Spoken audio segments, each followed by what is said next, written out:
नमस्कार मित्रों, आज है अखंड भारत दिवस, यानी एक संकल्प का दिन कि हम सब चाहते हैं भारत पुनः उस स्थिति में आ जाए जब हम वृहत रूप से जो सांस्कृतिक हिंदुस्तान है उसका एक रूप फिर प्रकट हो जाए। 15 अगस्त 1947 को भारत आज़ाद हुआ, पर आज के दिन यानी 14 अगस्त 1947 की मध्य रात्रि पाकिस्तान के रूप में एक राष्ट्र का उदय हो गया था। पर क्या हिंदुस्तान का विभाजन एक बार ही हुआ है?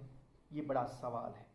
पर हमने जब खंगालना शुरू किया तो ऐसा 15 बार हुआ, और 15 बार का कारण एक मात्र था, यहाँ का राष्ट्रीय समुदाय जब जब खंडित हुआ है, यहाँ के राष्ट्रीय समुदाय में जब जब टूटन हुई है तो इसका खामियाजा देश के टूटन का हुआ है। जब जब यहाँ का राष्ट्रीय समुदाय बटा है तब तब ये देश का विभाजन भी हुआ है। इस विभाजन के पीछे जिम्मेदार जो भी हो, पर क्योंकि राष्ट्र का मूल समुदाय उपेक्षित हुआ, वह प्रताड़ित हुआ, वह सुसुप्त हुआ, यही कारण था कि देश विभाजन दर विभाजन झेलता गया। आज 14 अगस्त का दिन हमें ये याद दिलाने के लिए है कि हमारा विभाजन हुआ है, और एक बार नहीं 15 बार हुआ है। अब ये आवश्यकता इस बात की है कि यहाँ का राष्ट्रीय समुदाय, यहाँ का राष्ट्रीय समाज इस बात को समझे, इसके कारणों को समझे कि क्या आज वे कारण फिर तो जिंदा नहीं हो रहे। क्या जेएनयू में लगने वाले नारे, क्या किसी गली मोहल्ले में लगने वाले नारे, क्या हमारी सांस्कृतिक चिन्हों प्रतीक चिन्हों पर खड़े होकर लगने वाले नारे, क्या हमारे गली मोहल्लों में कुछ लोगों के द्वारा निकलने वाली कुछ भद्दी और जलील फप्तियाँ, क्या सोशल मीडिया पर चलने वाले कुछ नैरेटिव, क्या पत्रकारों कुछ बुद्धिजीवियों के द्वारा बार बार कुछ विषयों को उठाने का जो नैरेटिव चलाया जा रहा है, क्या वह जिम्मेदार होकर एक विभाजन की ओर हमारा देश नहीं बढ़ रहा? ये रोकना होगा, और इस रोकने से पहले समझना होगा कि भारत का विभाजन कितनी बार हुआ। आज के इस अंक में हम इसी पर चर्चा करेंगे। ये आप और हम सब की जिम्मेदारी है कि हम समझें कि अब देश नहीं बढ़ने देंगे।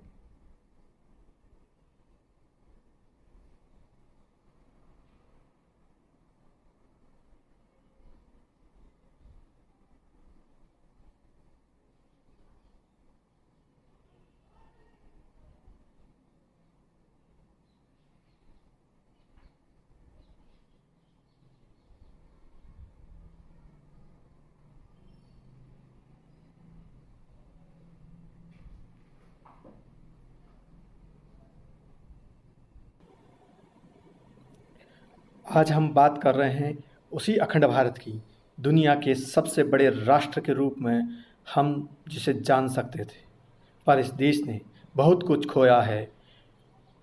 अब तक 15 बार विभाजन की पीड़ा हमने झेली। आखिर क्या सच में इतना हुआ है?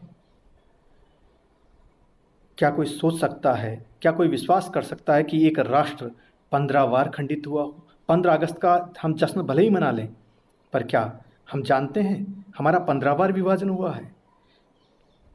हमारा 15 बार कौन से देश हमसे अलग होकर एक राष्ट्र के रूप में चिन्हित हुए? आपको जानकर आश्चर्य होगा कि भारत है जिसने 15 देशों को जन्म दिया है। विश्व का एकमात्र देश, पहला देश आता है ईरान। यहाँ जब आर्य बलूचिस्तान के माध्यम से वहाँ पहुँचे तो इस देश का नाम हुआ था इरिया नाम। यहाँ अरबों ने हमला किया, और अरबों ने जब यहाँ शासन जमाया और उसका नाम बदलकर ईरान कर दिया गया। यहाँ का मूल समुदाय उपेक्षित हो गया और यहाँ अरबों का आधिपत्य हो गया। उसके बाद से ये ईरान हो गया। दूसरा है कंबोडिया, पहली शताब्दी में हिंदू ब्राह्मण द्वारा इसे स्थापित किया गया था। यहाँ विश्व सबसे बड़ा मंदिर, हिंदू मंदिर यहीं स्थापित है। यहाँ भी जब हिंदुत्व की विचारधारा को आघात पहुंचा और धीरे धीरे यहाँ मुसलमानों का हो गया। उसी प्रकार वियतनाम है, जहाँ जिसे पहले चंपा कहा जाता था, 1825 में हिंदू राज यहाँ समाप्त हुआ, और उसके बाद में धीरे धीरे ये भी एक अलग से राष्ट्र के रूप में पहचान बनाने लग गया। हम चौथे देश की ओर आगे बढ़ते हैं। ये है मलेशिया। मलेशिया में बौद्ध धर्म भारतीयों द्वारा ही स्थापित किया गया था। यहाँ मलेशिया में भारतीय संस्कृति की ध्वज पताका फहराई गई थी और 1948 आते आते ये एक अलग देश के रूप में पूरी दुनिया के नक्शे पे उभरा। आगे वाला 5वां देश है इंडोनेशिया। ये मुस्लिम देश आज दुनिया का सबसे बड़ा मुस्लिम देश है, परंतु आज भी यहाँ रामायण का मंचन होता है और इसका भी विभाजन, क्योंकि दूसरे धर्म के लोग यहाँ बढ़ गए थे और उसके बाद में आज वो दुनिया का सबसे बड़ा मुस्लिम राष्ट्र है। हम छठे देश की बात करेंगे, ये फिलीपींस। यहाँ मुसलमानों ने राज किया, पर आज भारतीय रीति रिवाज यहाँ मनाए जाते हैं और फिलीपींस सुंदर देशों के रूप में गिनती जिसकी होती है। ये भी भारत के विभाजन की दंश झेला है इसने। 7वें देश के रूप में हम बात करेंगे अफ़गानिस्तान के बारे में, जिसमें गांधार की बात हमारे महाभारत काल में आती है। शकुनी और गांधारी जहाँ से आते थे, ये भी इसके बारे में हम सब जानते ही हैं। महाभारत में इसका बड़ा वर्णन हुआ है, पर धार्मिक आक्रमण के बाद इसका सांस्कृतिक रूप से हमारे से कट गया है, पर इसकी सीमाएं आज भी चलती हमारे से लगती है, क्योंकि पीओके का हिस्सा कुछ लगता है। हम बात करेंगे नेपाल की। नेपाल हमारा 8वां राष्ट्र है। यहाँ बौद्ध समाज की स्थापना हुई थी, भारत से इसका लगाव था। एक अंग्रेज़ों की और संधि के माध्यम से ये अलग से देश बना। 9वां देश है भूटान। ये भद्र देश के रूप में हमारे इतिहास में इसका वर्णन आता है। पहले ये 1949 में ये अलग देश के रूप में स्थापित हुआ है।